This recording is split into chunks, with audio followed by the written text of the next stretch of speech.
வாழ்க வையகம், வாழ்க வையகம், வாழ்க வளமுடன். குரு வாழ்க, குருவே துணை. ஆசான் அருட்தந்தை அவர்கள் நம்மோடு சூக்குமமாக நிறைந்திருந்து இன்றைய சிந்தனையை சிறப்பித்து தருவாராக. வாழ்க வளமுடன். சிந்தனையை உடல் நலத்தை சீரமைத்து உயிரித்த குருவின் தாழ் வணங்கி இந்த நிகழ்ச்சிக்குள் நாம் செல்வோம். ஸ்கை நார்வே அனைத்து பொறுப்பாளர்களுக்கும் மிகச் சிறப்பாக நமக்கு தவத்தினை நடத்தி கொடுத்த அருள்நிதி சுகந்தியம்மா அவர்களுக்கும் நிகழ்ச்சியில் இணைந்துள்ள அனைத்து மெய் அன்பர்களையும் வணங்கியும் வாழ்த்தியும் இந்த சிந்தனைக்குள் நாம் செல்வோம். ஏற்றம் எனக்குள். ஏற்றம் அப்படின்னா என்னன்னு பார்க்கலாம். முதல்ல ஏற்றம் அப்படிங்கிறத வளர்ச்சி, முன்னேற்றம் அப்படின்னு நம்ம சொல்றோம். அப்போ எல்லா உயிரினங்களுக்குமே இது ஒரு அடிப்படையான விஷயம். முன்னேற்றம் அப்படிங்கிறது அடிப்படையான விஷயமாக இருக்குது. அப்போ ஏற்றம் எனக்குள்ன்றது எனக்கு கொடுக்கப்பட்டிருக்கக்கூடிய தலைப்பு. என்னோட தனிப்பட்ட ஏற்றம் பற்றி சிந்திப்பதற்கு முன்னால பொதுவாக ஏற்றம் எனக்குள் அப்படிங்கறத எல்லாருக்கும் ஏற்றம் அப்படின்றத மாதிரி எடுத்துக்கிட்டு அந்த தலைப்புல நாம இப்போ சிந்திக்கலாம். அப்போ ஒரு செடி, கொடி, மரம், அதாவது உயிரினங்கள் எல்லாருக்குமே அவசியமானது வளர்ச்சி, ஏற்றம் அவசியம். அப்போ ஒரு செடி இருக்குதுன்னு பார்த்தோம்னா அது ஒரு சின்ன செடியா இருக்கும். அப்புறம் வளரும். வளர்ந்த பிறகு அது பூ, காய், கனி ஏதாவது தருது. அப்படி கொடுத்தாதான் நாம அதை பராமரிக்கிறோம் இல்லைங்களா? ஒரு செடி இருக்கு, பூ, மரம் இருக்கு, அதனால எந்த பலனுமே இல்ல அப்படின்னா என்ன பண்றாங்க எல்லாருமே? கொஞ்ச நாள் கழிச்சு இந்த மரம் இருக்கிறதே வேஸ்ட், இடத்தைதான் அடைச்சிக்கிட்டு இருக்கு, அதனால ஒரு பலனும் இல்ல, அதை வெட்டிடலாமா அப்படிங்கிற மாதிரிதான் மனிதர்களோட மனம் போகுது.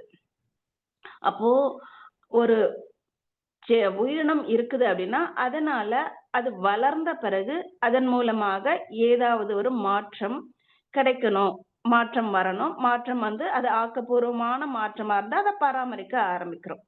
இது எல்லா பிளான்ஸுக்குமே பொதுவானதுதான். நிறைய பேர் பார்த்தீங்கன்னா ஆர்னமெண்டல் சொல்லக்கூடிய அழகுக்காக வளர்க்கக்கூடிய செடிகளும் இருக்குது. அப்போ அந்த மாதிரி செடிகளுமே பாத்தீங்கன்னா அது வளர்ந்து அதுல ஒரு மலர்கள் இருக்கும் பொழுது, இல்ல அது அதனோட வண்ணங்கள் வளர வளர அதுல வரக்கூடிய மாற்றங்கள் அதெல்லாம் ஒரு மகிழ்ச்சியை கொடுக்குது. அதனாலதான் அதை எல்லாத்தையுமே பராமரிக்கிறாங்க. ஆக வளர்ச்சி அப்படின்றது அவசியமான ஒண்ணாக இருக்குது. அப்படி இல்லாம வளர்ச்சியில குறைபாடு இருந்தா அந்த குறைபாட்டை சரி செய்ய நாம என்ன பண்றோம்? ஒரு சில அதுக்கு தேவையான ஊட்டச்சத்து அந்த மாதிரி கொடுக்குறோம். அப்படியெல்லாம் கொடுத்தும் அதனால பலன் இல்லை அப்படின்னும் போது அதை நாம மரத்தை வெட்டிடுறோம், செடிகளை மாற்றி அமைச்சுக்கிறோம் இல்லைங்களா? அப்போ மனிதர்களுக்கும் இந்த மாதிரியான நடைமுறை தான். இப்போ மனிதர்களும் இந்த உலக சமுதாயம் அப்படிதான் அதை நடைமுறையில கொண்டு வருது. அப்போ மனிதர்களுக்கும் இதுதான் பொதுவானதாக இருக்குது. அப்ப மாற்றம் அப்படின்னு சொன்னோம்னா, வளர்ச்சி அப்படின்னு சொன்னோம்னா, பட்டுக்கோட்டையார் ஒரு கவிதையில என்ன சொல்றாரு? ஆளும் வளரணும், அறிவும் வளரணும், அதுதான்டா வளர்ச்சின்னு சொல்றாங்க இல்லைங்களா? அப்போ மனிதனாக இந்த வந்த பிறகு அறிவு வளர்ச்சிங்கிறது ரொம்ப முக்கியமான ஒரு விஷயமா இருக்குது. இந்த பரிணாம வளர்ச்சியில தன்மாற்ற சரித்திரத்துல ஓரறிவுல இருந்து 6 அறிவு வரையில இந்த இரையாற்றல் தன்மாற்றம் பெற்றுக்கொண்டே வருது இல்லையா? அப்போ மனிதனாக வந்த பிறகு, மனிதனாக பரிணமித்த பிறகு அதற்கு மேலும் வளர்ச்சியானது தேவையாக இருக்குது. அப்போ அந்த வளர்ச்சி அப்படின்றது எதுவா இருக்குதுன்னு பார்த்தோம்னா நம்மோட மூளை வளர்ச்சி, அதாவது சிந்தனை ஆற்றல் பெருகுது.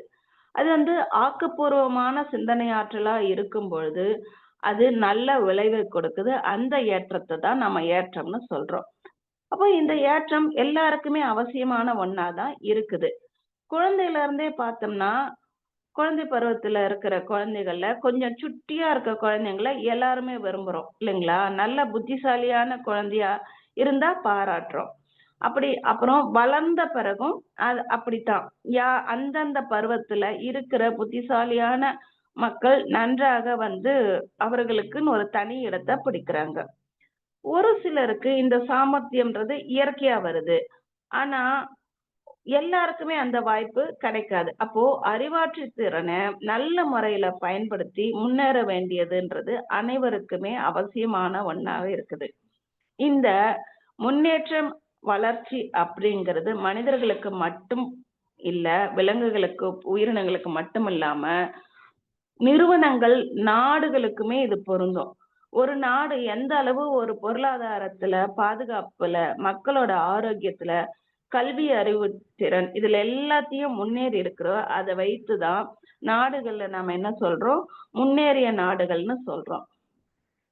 அப்போ இது தனிப்பட்ட இந்த மாதிரியான விஷயங்கள் தனிப்பட்ட மனிதனுக்கும் பொருந்தும். ஒவ்வொருவருக்கும் ஒரு குறிப்பிட்ட வயதுக்கு பிறகு தன்னோட அறிவாட்சி திறனை பயன்படுத்தி முன்னேறணும். அப்பதான் அந்த வளர்ச்சி முழுமையானதாக இருக்கும். அப்ப எப்படி முன்னேறது? ஏற்றம் எப்படி வரும்னு பார்க்கலாம். முதல்ல என்ன செய்யணும் அப்படின்னா, முன்னேறணும் அப்படின்னும் பொழுது நேரத்தை சரியாக பயன்படுத்த தெரியணும். காலம் பொன் போன்றது, கடமை கண் போன்றதுன்னு அந்த காலத்திலேயே சொல்லி வச்சிருக்கிறாங்க. அப்போ காலம் நேரத்தை சரியா பயன்படுத்தணும். செய்ய வேண்டிய கடமைகளை நேரத்தோட சரியான முறையில செய்யணும். அப்போ மிகப்பெரிய மேதைகள், விஞ்ஞானிகள், மெய்ஞானிகள், மகான்கள் எல்லாருக்குமே அந்த 24 மணி நேரம் தான் இருந்திருக்கு. நம்ம எல்லாருக்குமே அதே 24 மணி நேரம் தான். அப்போ அந்த நேரத்தை எப்படி சரியா பயன்படுத்தணும்ன்றது நம்ம தெரிஞ்சுக்கணும்.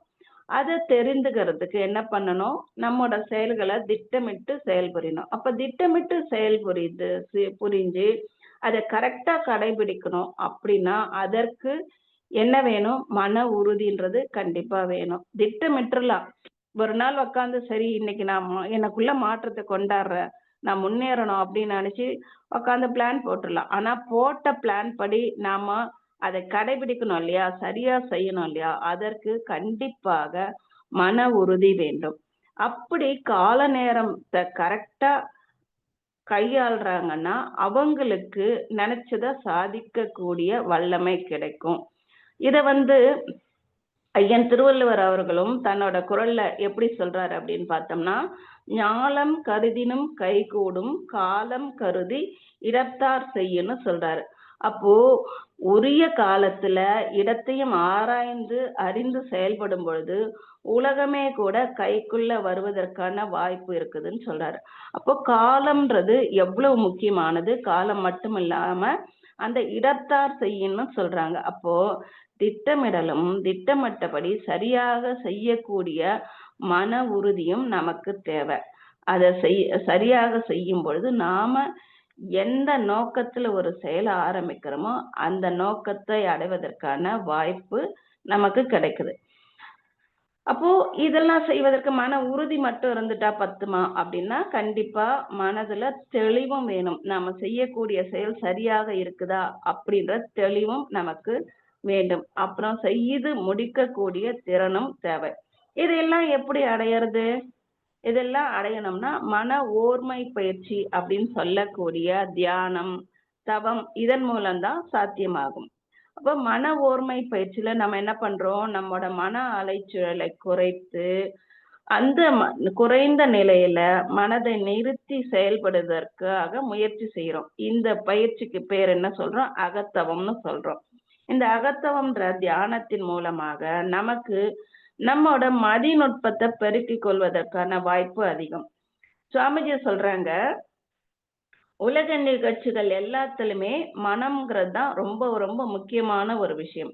அந்த மனதை அறியாத வரைக்கும் எந்த கணக்கும் சரியா வராது. அதனால மனதை அறிந்த பிறகு, இறைநிலையோடு ஒன்றிய பிறகு இந்த உலகத்துல பார்க்கும் பொழுது அந்த அனுபவம் வேறு, பெரும் அறிவும் வேறுன்னு சொல்றாரு. அப்போ அந்த பொருள் வயமாக அறிவு மறைந்து உயிர் வயம் பெற்று முடிவாக அருள் வயம் பெற்று சிந்திக்குதுன்னு சொல்றாரு நம்ம அருட்தந்தை. அப்ப பாருங்க, இந்த அகத்தவம் செய்யும் பொழுது நமக்கு என்ன கிடைக்குது அப்படின்னுமா, புலன்களோட மயக்கத்தன்மை மாறி படிப்படியாக விழிப்பு நிலைக்கு செல்லுது. அப்போ இந்த நிலையில நிலைத்து இருக்க தொடர்ந்து பயிற்சியும் முயற்சியும் தேவைப்படுது. அகத்தவம் செய்து மன அடக்கம், மன தெளிவு, மனதிற்காக ஒரு பண்பு இது எல்லாத்தையும் அடைவதற்கு நிறைய வாய்ப்பு இருக்கு. இந்த இத காரணமாக நம்ம செய்தோம்னா அப்படின்னா இந்த அகத்தவம் செய்துட்டு அதுக்கப்புறம் நம்ம செயல் செய்யும்போது அந்த செயல்ல ஒழுக்கம் இருக்குது, திருத்தம் இருக்கு. அப்ப விளைவு நல்ல விளைவாக கிடைக்குது. அப்போ நல்ல விளைவு கிடைக்கும் பொழுது நமக்கு ஒரு மகிழ்ச்சியும், மன நிறைவும் கிடைக்குது. இப்ப இந்த தெளிவுல ஒரு வேலையை செய்யும் பொழுது நமக்கு அந்த நேர மேலாண்மை அப்படிங்கிறதையும் கடைபிடிக்க முடியுது. சரியான முறையில வேலையை செய்து வெற்றி பெற முடியுது. இது மட்டும் இல்லாம உணர்ச்சி வயப்பட்ட நிலையில இருந்த மனதையோ, மாயையில இருந்த மனதை விடுபட்டு நமக்கு உணர்வு நிலைக்கு வருவதற்கும், அந்த தெளிவு கிடைப்பதற்கும் நமக்கு இந்த தவங்கள் உதவியா இருக்குது. அப்ப எது உணர்ச்சி நிலை, எது மாயைன்னு பார்க்கலாமா? எது உணர்ச்சி நிலைங்கிறத சுவாமிஜி எப்படி சொல்றாங்க அப்படின்னா, பழக்கம், தேவை, தனக்கு தேவையான இன்பம், மேலும் அறிவு குறுகி நின்று அதற்கு ஏற்றவாறு செயல் புரிந்து வரும் ஆர்வமே உணர்ச்சின்னு சொல்றாங்க. தன்னோட தேவைக்கு தன்னோட இன்பம் அதுக்கு மட்டுமே அறிவு என்ன பண்ண அதை மட்டுமே நாடி குறுகிய வழியில பார்க்கும். தனக்கு தனக்கு அப்படின்னும் போது அப்போ அது மாதிரி நம்ம செய்யக்கூடிய செயல் இல்ல அது அந்த மாதிரி செய்வதற்கான வரக்கூடிய ஒரு ஆர்வம் இதைத்தான் உணர்ச்சின்னு சொல்றாங்க. அப்புறம் அது போல மாயின்னா என்ன சொல்றாங்கன்னா, அறிவு பூரண தெளிவற்று மயக்கமுற்று மிரட்சியோடு இயங்கும் தன்மைன்னு சொல்றாங்க. அப்போ பாருங்க, தவம் செய்யும் பொழுது நம்ம இதுல எல்லாம் இருந்து விடுபடுறோம் இல்லையா? அந்த மயக்கத்திலிருந்து விடுபட்டு ஒரு தெளிவு நமக்கு கிடைப்பதற்கு இந்த அகத்தவம் உதவி செய்யுது. அது மட்டும் இல்லாம நம்ம மனதுக்கு ஓர்மை, கூர்மை, நேர்மை, சீர்மை ஆகிய தன்மைகள் கிடைக்குது. அப்போ அந்த மாதிரி நேரத்துல அந்த உயிராற்றலோட செலவு குறைக்கப்படுது இல்லையா? அப்போ உயிராற்றல் செலவு குறைக்கும் பொழுது அங்க சேமிப்பு கிடைக்குது. நம்மோட ஆளுமை திறனை மேம்படுத்திக் கொள்வதற்கும் நமக்கு இந்த தவங்கள் உதவியாக இருக்குது. தொடர்ந்து ஆழ்ந்து தவப்பயிற்சியும், உடல் பயிற்சியும், உயிர் பயிற்சின்னு சொல்லக்கூடிய காயகல்பம் செய்பவர்களுக்கு பல நன்மைகள் கிடைக்குது. அதெல்லாம் என்னன்னு பார்த்தோம்னா, நம்மோட நுண்மான் நுழைபுலன் அறிவு பெருகுது. நமக்குள்ளாக பெருந்தன்மை அப்படிங்கிற தன்மை வருது. நமக்கு அந்த ஏற்பு திறன் வருது. மற்றவர்கள் கூட இணங்கி போகக்கூடிய இணக்கத்தன்மை வருது. நம்மோட கிரியேட்டிவிட்டின்னு சொல்லக்கூடிய படைப்பாற்றல், படைப்பு திறன் அதிகமாகுது. இது எல்லாம் நமக்கு எப்படி தெரியும்னா, சுவாமிஜி ஒவ்வொரு நிலையிலையும் இது எல்லாத்தையும் உணர்ந்தபடியே நமக்கு உணர்த்தி இருக்காங்க. ஒரு பாடல்ல சுவாமிஜி சொல்வாங்க, சாந்தமான மனநிலையில் சலனமின்றி ஆய்ந்திட சந்தேகம் சிக்கலின்றி சாட்சி கூறும் உன்னுளம் வேந்தருக்கும் வேதருக்கும் வணிகருக்கும் பொதுவது விரிந்த அறிவில் இறையுணர விளக்கினேன் விளங்கியேன்னு சொல்றாங்க. ஆக மனம் அமைதி நிலையில தொடர்ந்து இருந்து பயிற்சிகளை செய்யும் பொழுது இந்த பலன்கள் எல்லாம் நமக்கு கிடைக்குதுன்னு விளக்குறாங்க நம்ம சுவாமிஜி. அப்போ பாருங்க, இந்த சிற்றறிவுக்கு எவ்வளவு பெரிய ஆற்றலை அடையக்கூடிய தகுதி இருக்குது. ஆனா நம்ம எப்பொழுதும் என்ன பண்றோம், உணர்ச்சி வயப்பட்ட நிலையிலே இருந்து இல்லைன்னா மயக்க நிலையில இருந்து மிகப்பெரிய பொக்கிஷம் நமக்கு கிடைக்கிறதுக்கு வாய்ப்பு இருந்தும் அதை நம்ம தவற விட்டுறோம். இந்த சிற்றறிவானது பெரும்பாலான நேரங்கள்ல அஞ்ஞானத்தின் கருவியாக செயல்பட்டாலும் அதனோட வளர்ச்சிக்கு எல்லை இல்லைன்னு சொல்றாரு சுவாமிஜி. அப்போ வாழ்க்கையில நம்ம கற்றுக்கொள்ள நிறைய விஷயங்கள் இருக்கு. நம்ம கற்றதை விட கற்க வேண்டியது இன்னும் நிறைய இருக்கு. அவையத்தாய் அவர்கள் சொல்வாங்க, கற்றது கைமண் அளவுன்னு. அவங்களுக்கு அவங்க சொல்றாங்க கற்றது கைமண் அளவுன்னு. அப்போ அவ்வளோ பெரிய ஞானியே கற்றது கைமண் அளவுதான் சொல்றாங்கன்னா, அப்போ நாமெல்லாம் எங்க இருக்கோம்? நம்ம எந்த மூலையில இருக்கோம் பாருங்களேன். சிந்தனை பண்ணணும் இல்லையா? அப்போ ஞானம் அடைந்த மகான்களுக்கு அந்த பணிவுங்கிறது இயல்பா வந்துருது.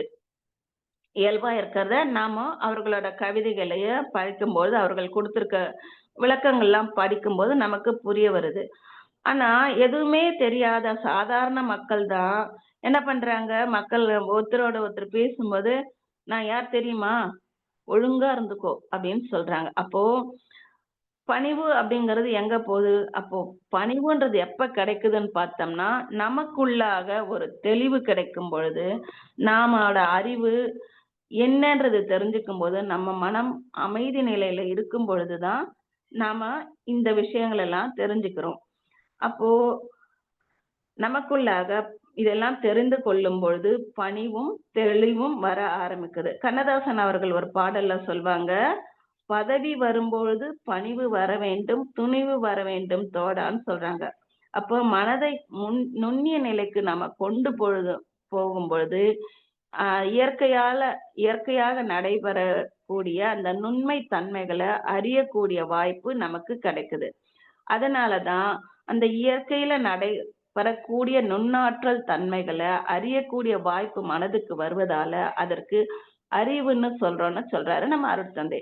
அப்ப அறிவானது இயங்கும்போது, மற்ற செயல்களையும் புரிந்து கொள்வதற்கு, அதை அறிந்து கொள்வதற்கு மனம் அதன் மூலமாக புரிந்து கொள்வது. இந்த அடிப்படை உண்மைய உணர்ந்த தத்துவ ஞானிகள் அறிவை இறைநிலைன்னும், அதனோட அலை இயக்க மையத்தை ஆன்மான்னும் நமக்கு உணர்த்துனாங்க. அப்ப பாருங்க, இந்த மனதுக்கு எவ்ளோ பெரிய ஆற்றல் இருக்கு. எவ்ளோ சக்தி வாய்ந்தது இல்லையா? அதனோட மகிமைய நாம தான் புரிந்து கொள்ளாம, புலன் மயக்கத்துல வாழ்ந்து காலத்த வீணடிக்கிறோம். உலக நிகழ்ச்சிகள் எல்லாத்துலயுமே மனமே முக்கியமானது அப்படின்னு சொல்றாரு நம்ம அருட்தந்தை. அகத்தவம் செய்யும் பொழுது புலன் மயக்கம் விடுபடுது. ஆனா இது எளிமையான காரியமாக இல்ல. தொடர்ந்து நம்ம தவம் செய்யும் பொழுது பல தடைகள், பல நேரங்கள் ஏற்படுது. அதத்தான் சுவாமிஜி என்ன சொல்றாங்க, பழக்கத்துக்கும் விளக்கத்துக்கும் இடையே போராடுபவன் மனிதன்னு சொல்றாங்க. மேலும் இன்னொரு சித்தர் அவர்கள் இத எப்படி பாடுறாரு அப்படின்னா, காட்டானை மேலேற்றி கடைத்தெருவே போகையிலே, நாட்டார் நமைமறித்து நகைபுரிய பார்ப்பரன்றோ. நாட்டார் நமைமறித்து நகைபுரிய பார்த்தாலும், காட்டானை மேலேற்றி என் கண்ணம்மா கண்குளிர பாரேனோன்னு பாடுறாரு. அப்போ அழுகுனி சித்தர் அப்படின்ற சித்தர் தான் இந்த பாடல பாடியிருக்காங்க. அப்ப இந்த மாதிரியான நம்ம தவம் செய்யும் பொழுது பல தடைகள் வந்தாலும், அதையும் தாண்டி நம்ம தொடர்ந்து தவம் செய்யும் பொழுது, நமக்கு அந்த இறை உணர்வு அப்படிங்கிறது பெறுவதற்கான வாய்ப்பு உண்டு.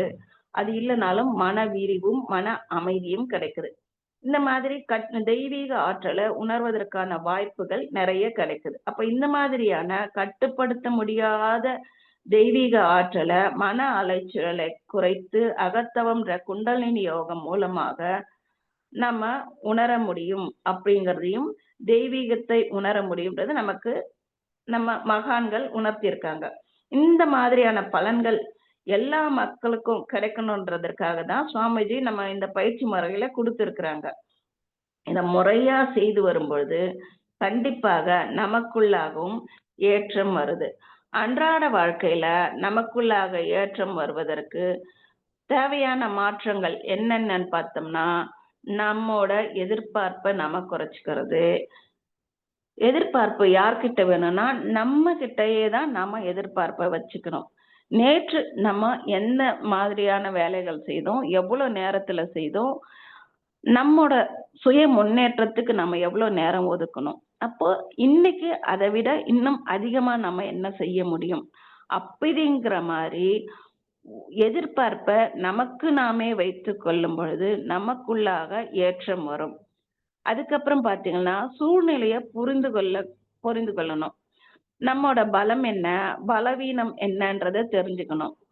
நன்றி உணர்வோட இருக்கணும். மற்றவங்கள குறை கூறுதல் கூடாது. சுவாமிஜி சொல்லியிருக்காங்க இல்லைங்களா? குற்றம், குறை, கோள் சொல்லல் இதெல்லாம் கூடாது அப்படின்னு சொல்றாங்க.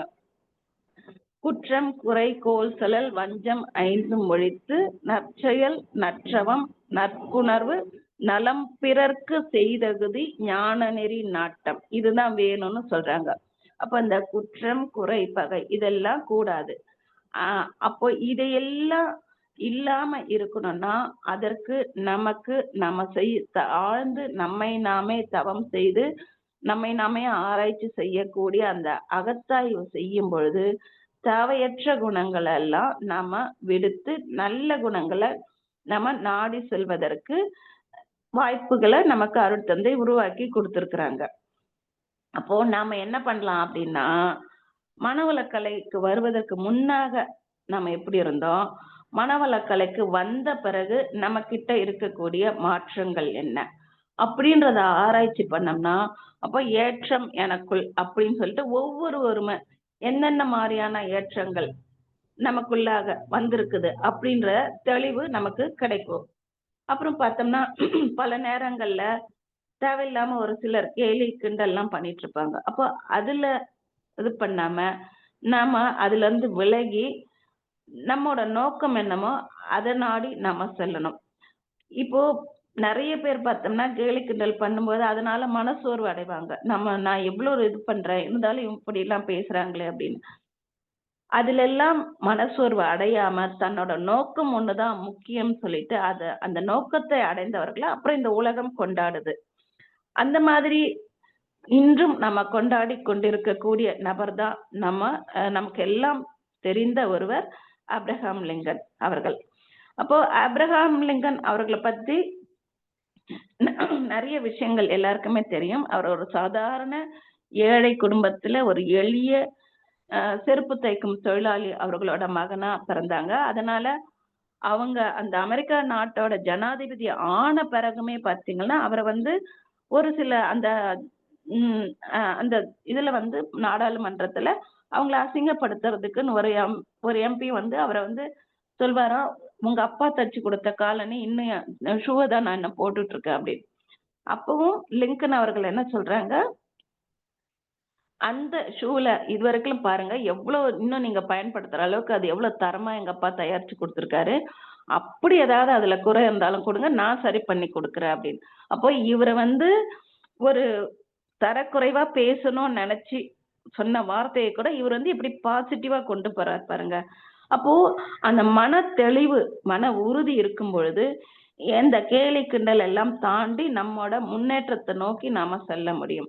அப்போ ஆப்ரஹாம் லிங்கன் அவர்களை பார்த்தோம்னா அவரோட நோக்கம் என்ன, அந்த கருப்பு இனத்து மக்களை அடிமைத்தனத்துல இருந்து விடுபடணும்.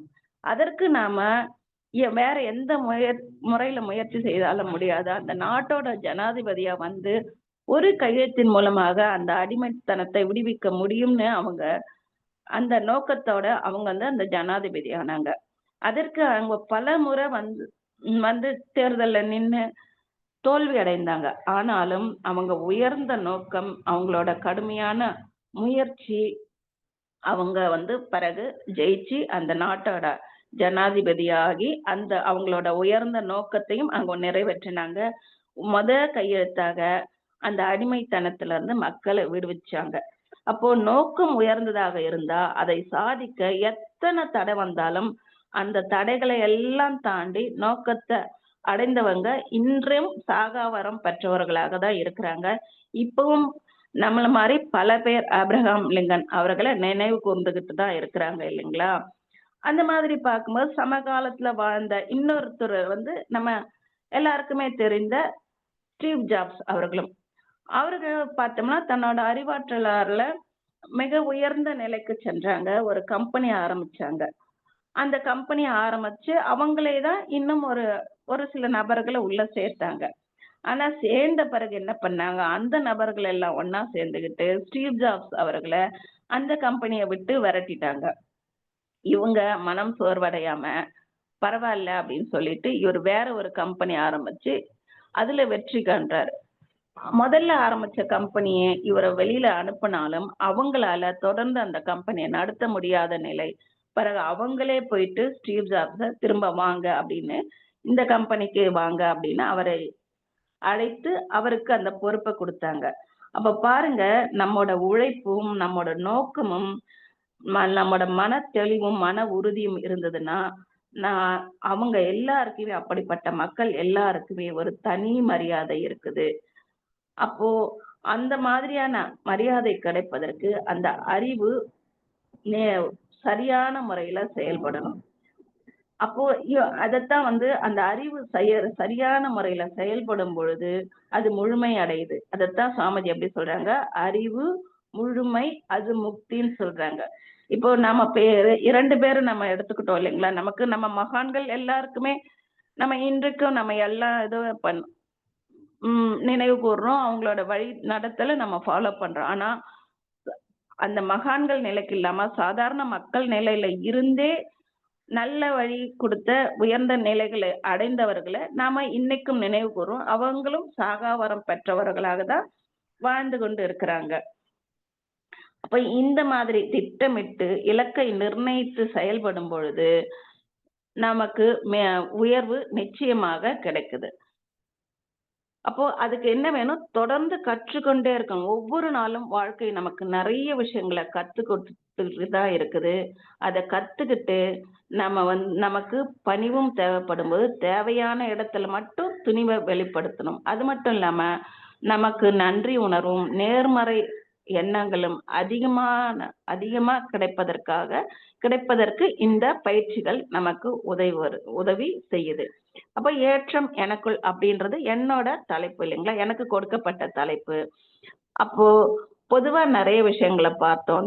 தனிப்பட்ட முறையிலும் ஏற்றம் அப்படின்னா அகத்தாய்வும், அகத்தவமும் செய்து நம்ம இப்ப பார்த்த விஷயங்கள் நெறைய எனக்குள்ளாகவும் மாற்றத்த கொடுத்திருக்கு. அகத்தாய்வு செய்யும் பொழுது தன்னோட குறை நிறைகள தெரிந்து குறைகள குறைத்து முன்னேறுவதற்கான முயற்சியில ஓரளவு வெற்றியும் பெற்றிருக்கிறோம்.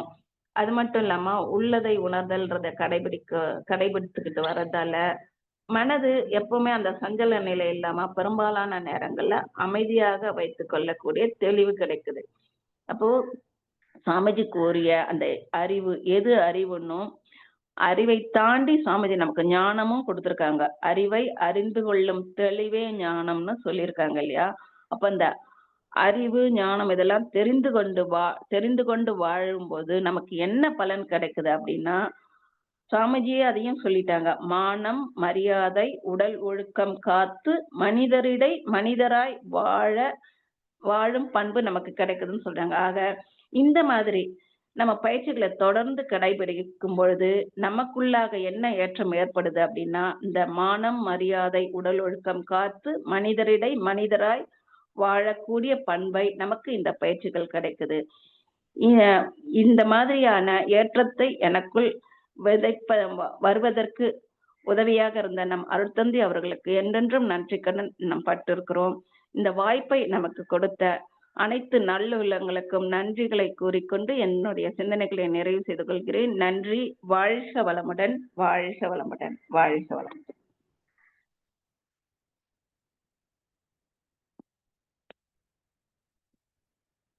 வாழ்க வளமுடன்மா.